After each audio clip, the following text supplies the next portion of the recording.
4, 3, 2, 1. Here we are with Channel 19 News. Welcome to the NewsHit, where we talk about the new stuff that I've watched that's actually relevant, which isn't all the time. Today we're going to be talking about Tarantino's new movie, The Hateful Eight. I finally saw it. I did it, guys. It was a really long movie, but I totally did it. Now, I like to start off with some gossip about this whole situation. Because first of all, Tarantino's kind of had a hard time with this movie. A few years ago, the script for this got leaked. I remember when that happened, and he got super pissed, as anyone would, you know. And then he said that he wasn't even gonna make it anymore. He's like, I'm not even gonna make it anymore because the script was leaked. Well, he made it anyways. And I think he made it as a kind of a fuck you to the trolls, you know, which is like, whatever, I'm gonna make it anyways, never mind, you know.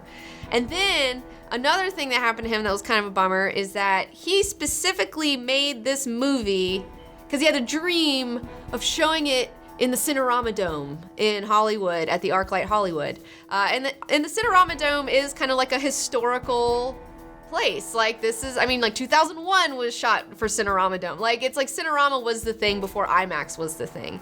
And so he wanted to kind of have that situation. So he had a deal with ArcLight where they were going to supposedly put out his movie on Christmas at the Cinerama Dome. And since his movie's super long, you know, it's 3.5 hours plus an overture and intermission, which makes it all in all about 4 hours in a row.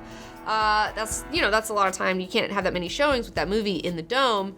And so supposedly, again, I don't know, I wasn't there, but supposedly Disney strong-armed the Cinerama Dome people at Hollywood ArcLight, and they were like, hey, fuck the Hateful Eight, you have to play Star Wars or you're not gonna play Star Wars at all. You know, you better play Star Wars in that Cinerama Dome or fuck you.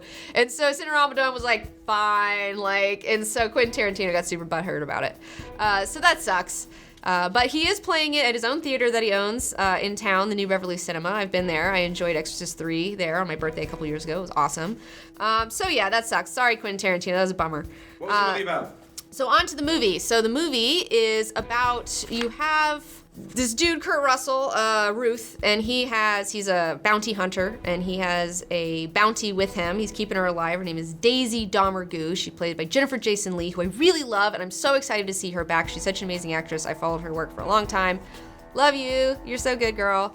And so they're on their way to town so he can get his bounty. But there's this huge snowstorm going on. And so he ends up picking up Samuel L. Jackson's character, and they know each other. Samuel L. Jackson's character is also a fellow bounty hunter, and he's stuck out in the snow, so he picks up that guy. Then he picks up another guy who's played by Walton Goggins. His name is Sheriff Mannix. And that guy says, oh, I'm gonna be a sheriff. You guys know me, it's fine. So he picks them up. So then they all end up and they have to stop at this place, Minnie's Haberdashery. They stop there because it's crazy. And so the snow is getting ridiculous and they get there and things do not appear as they seem. Things seem like some bullshit's going on, which it is, obviously. And so you spend the rest of the movie in this small set with these 8 characters, and you have to figure out who's trying to get Daisy Domergue free. Is there anybody, or is it everyone, or what the deal is? And in true Quentin Tarantino style, it turns into a bloodbath by the end of it. And it's a lot of fun. I had a lot of fun with it. I really enjoyed halfway through the movie where Quentin Tarantino comes in as the unexpected narrator and just starts talking. I thought that was really cute. I liked the mystery of it. I loved it when he was like, the title of this chapter is Domergue's Got a Secret. You know, it's so cute. I loved it. I was really into that. I had a lot of fun with the movie. Now, do I need to go buy it on Blu-ray? Do I need to go watch it again? Not necessarily. I feel like I enjoyed it. I was entertained by it, but do I really need to revisit it for anything? Not necessarily. It was awesome seeing Kurt Russell back. I'm a huge Kurt Russell fan. I've been watching The Thing a lot. In fact, I just picked up that Blu-ray and listened to the commentary. It was fantastic. So yeah, I love seeing him back. He's so cool. He's so awesome. I would have to say that Mannix is definitely my favorite character. I love what an idiot he is. He's that southern retard guy, and it's just God, he was just, and you never find out whether he's actually the sheriff or not, and that's what I love about it. You never, ever find out whether he was telling the truth. That was a lot of fun. Samuel L. Jackson, of course, delivers. I mean, they've worked together how many times? He does a great job, especially the story of, telling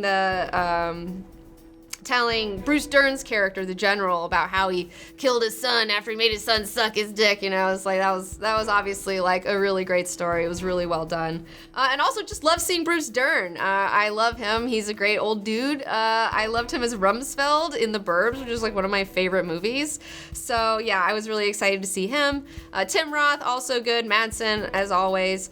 The only person that I would say that really like stuck out to me was Channing Tatum. I was just like, what are you doing here, Channing Tatum? Like, he does not look shitty enough to be in the Old West. Like, everybody else I totally bought, but I totally did not buy Channing Tatum. He needs to be more busted. So yeah, that's my review on Quentin Tarantino's The Hateful Eight on the NewsHit.